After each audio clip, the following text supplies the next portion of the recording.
healthy, regular journaling practice is honestly one of the highest forms of self-love, because it's such a sweet form of devotion to the self, to the mental self, to the physical self, to your spiritual essence. And honestly, there's a magic that happens when you're writing. My journaling practices have changed over the years, and how specifically what I've been using over the last 2 years has radically changed my life, way more than the now almost 3 decades of journaling. That's a while. Journaling is one of those practices that you can do literally at any point in your life.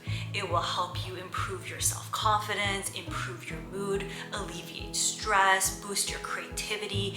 And honestly, like, if you just Google the scientific benefits of journaling, you're going to see 100 or thousands, if not, of research data of how journaling benefits you.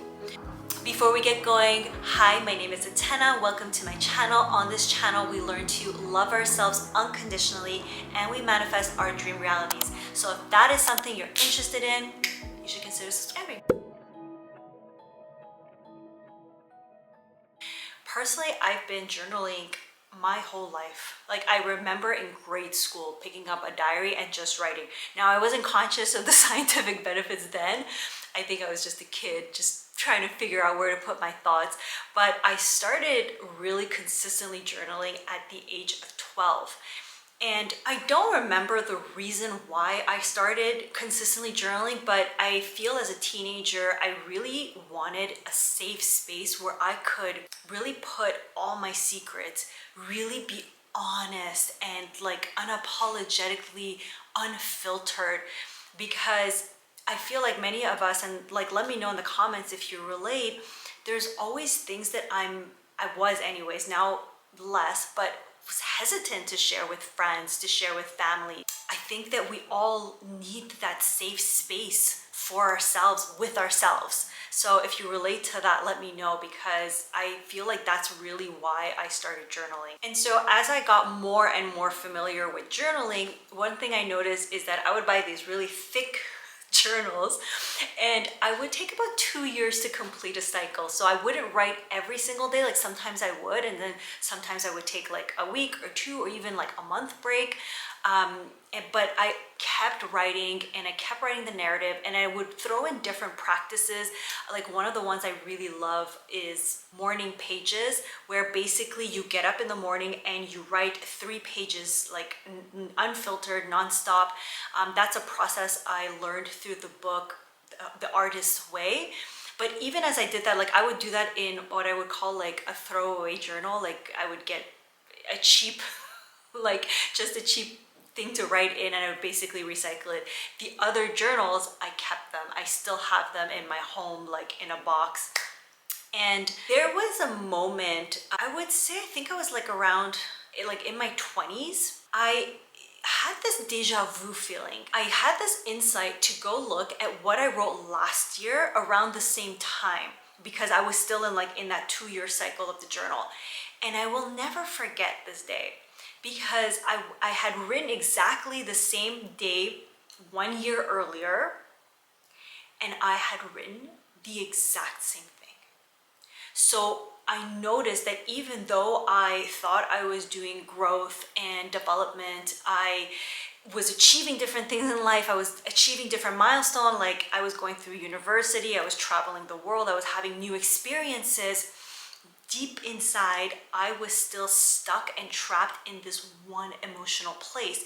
And I noticed this, like, the cycle just kind of like poof, hit me, like, holy shit, this, like, it creeped me out. Like, I don't know if you've ever felt that, if you've ever noticed like a whole year has gone by and nothing has really changed in how you think and feel, even though life has progressed. But basically, this is the time where I started taking personal development seriously. Like, I don't know how else to say it. I had been reading some books and whatnot, but I would, you know, if you just read a book once, you'll get the inspiration, but it will literally go in 1 year and out the other. So I was doing an internship at the UN amongst a million other things at the time, and I decided the best way for me to spend my time was to summarize the book 7 Habits of Highly Effective People. I was so proud. I think that the people at the UN were not super proud. That was like probably one of the worst internships of my life. I really really realized like, oh my goodness, I am like definitely on the wrong path. This is not meant for me. Anyways, that's a whole other story. But as I got into that and I started like, literally summarizing the book and rereading the summary so the information actually goes in a deeper way, I started to already notice that the tone of my voice in my journals changed. Like the way I was speaking to myself changed. I after dove into a self-esteem workbook, and eventually my life personally came to this place where it just completely blew up. It was about a year into my like real, like this is it, this is your career, I've worked a decade to get there. And I distinctly noticed, like as I was journaling day in and day out, and like having multiple panic attacks, which is you're not supposed to have panic attacks regularly on the job. Just feeling like really suffocated, and I was like, okay, something's got to change. And I came back from like a 4.5-month work trip in the Philippines, and like, I felt like my life was pushed in a corner, and there was no way out other than completely changing how I go about life. And this is when I started to change again my journaling practice. Specifically, I started to incorporate different teachings of neuroscience with the journaling practices. So doing gratitude journaling every single day for, I think I did this like, I knew the goal was minimum 6 months, because I knew you have to do something every single day for 6 months. And even if I forgot a couple of days, I would go back and I would catch up, and I would write a happy memory each day. I started meditating. I literally started changing my whole lifestyle, and this is where I started writing letters to the universe about what I want to manifest. And manifested my husband through that practice. Actually, I believe that's how I did. That's how I manifested him. Though now I would say it was also God's timing and our timing as well. Anyways, so fast track to all of that, I ended up changing careers and getting into all the different modalities, Reiki. I dove into different coaching. I learned hypnosis. I just breath work. I just like dove into the space of how do I love and heal myself, and how do I nurture who I am and who I want to become. And so one of the things I noticed in my journaling practice is that I recognized the different things that I needed in terms of like, I want to stay focused. I want to become more emotionally resilient. I want to process my feelings, but I don't want to stay trapped in my feelings for too long either, because that's literally that was the cycle where a whole year went by and I'm like still experiencing the same like loop. And I tried different things. I tried the 5-minute journal, which is really famous. I tried the 5-minute journal is the most famous one. That's the one I can name. But like none of it felt like, hey, this is an intimate experience with who I am, who I'm becoming, and didn't have all the things that that I acquired over the years from all the books I read, like 7 Habits of Highly Effective People and the coaching programs that I was in. I created this journal, okay? And yes, part of this is self-promotion because this is my journal that I created, but I want to tell you what the magic sauce is. So you don't have to buy this journal, of course, if you want to get it. It's awesome. I've been doing it now for 2 years, and it has radically transformed the process of journaling for me and how I've emotionally evolved way more than I would say anything else. It's literally like the thing that, like, if I had to give an image, it's like you put all the things and you wrap it in a bow. Like, it's my safe space. It's my grounding space. I used to hate evenings. Like, I was definitely a morning person. I was never an evening or morning person, but when my life crumbled, I had to learn to become morning persons. That's when I started doing my gratitude journaling in the morning, working out, all of that stuff, like as soon as I got up. But still the night, I would always feel this anxiety until this. Okay, so I want to tell you this process, it's basically... So I wanted to give you just a quick preview of what you can expect inside the journal, and I had to disable the preview feature on Amazon because it was just showing way too much, and mine has notes everywhere, so until I go back to Canada I can't order a new one. But as you can see, there are really multiple layers as you go into the process of the Chrysalis, and getting that clarity and being that precise with your intentions really does set a massive tone, and it allows the daily journaling to be so much more streamlined and just more heart-centered. So we're going to go into it and find out what you can expect. Sorry if I'm looking here, it's because I have my notes, and I want to say, because there's so many parts to this. So the first part is getting clear on the values. So inside the book, 7 Habits of Highly Effective People, Stephen Covey gets you to envision the end of your life. So I have a meditation on my YouTube channel where I take you through that process. And as you see yourself at the end of your life, it just kind of clears all the noise and you see what's important for you. Your values really start to shine through. And by the way, these can change. So doing that meditation once is not enough. That's why I do it every 3 to 4 months. This is a 12-week journal, so about 3 months.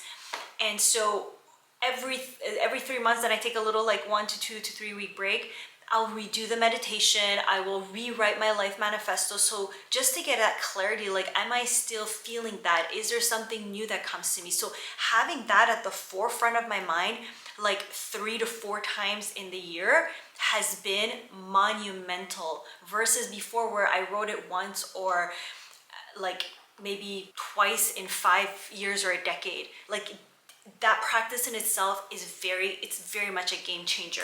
The second thing is every 3 months, every 3 to 4 months, I'm like, okay, well, what am I focusing on? What are my goals? What do I desire to manifest? And these fluctuate.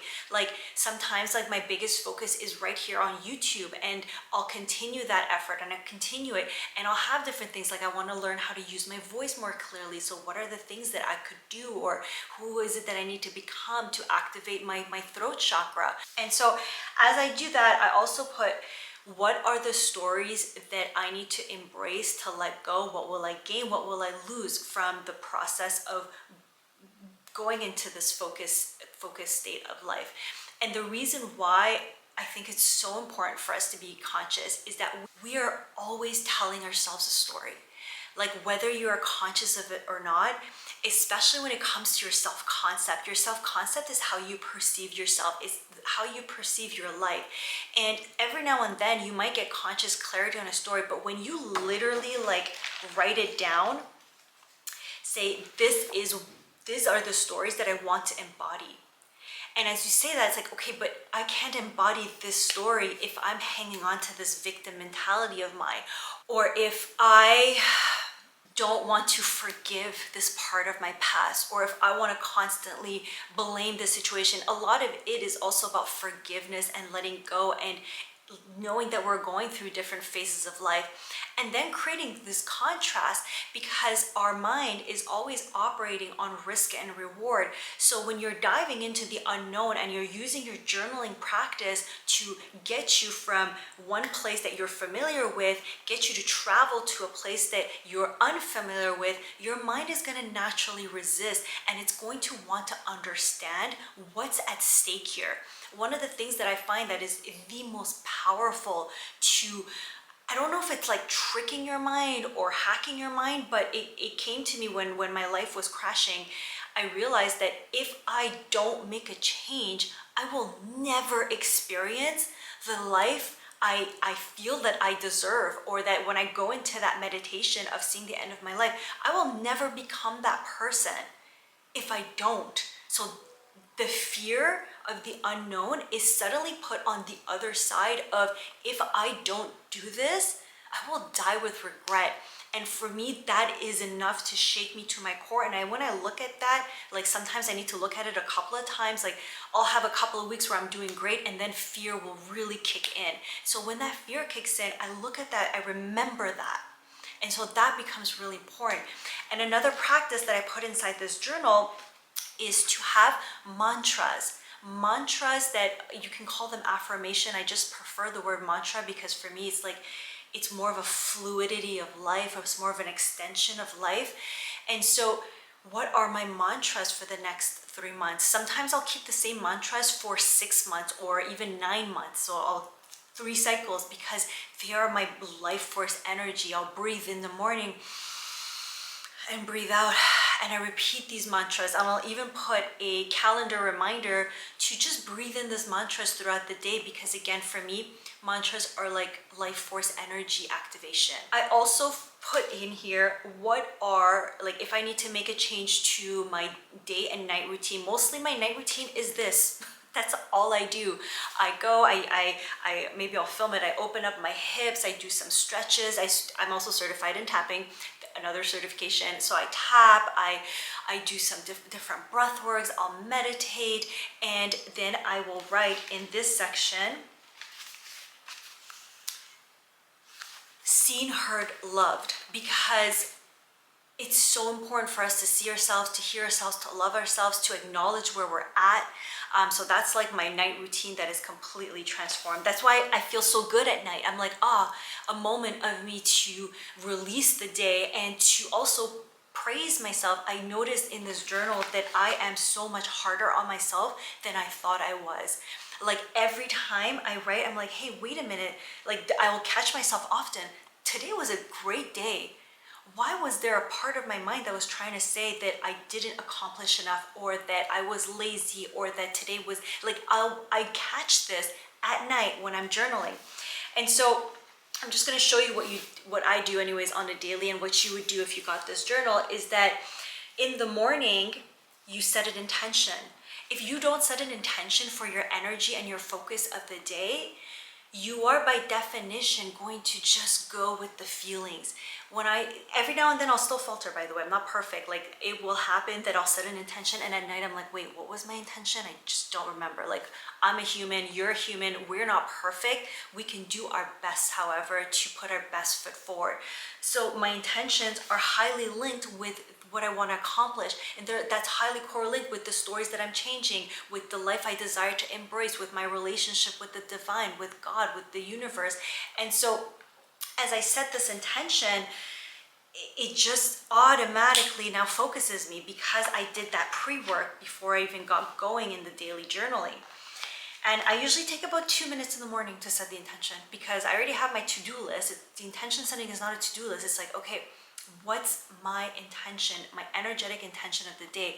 Every now and then I will put like my main task as my intention. If there's something big that I need to get done that is challenging for me, like my accounting, I'll be like, today is my day, I'm doing accounting.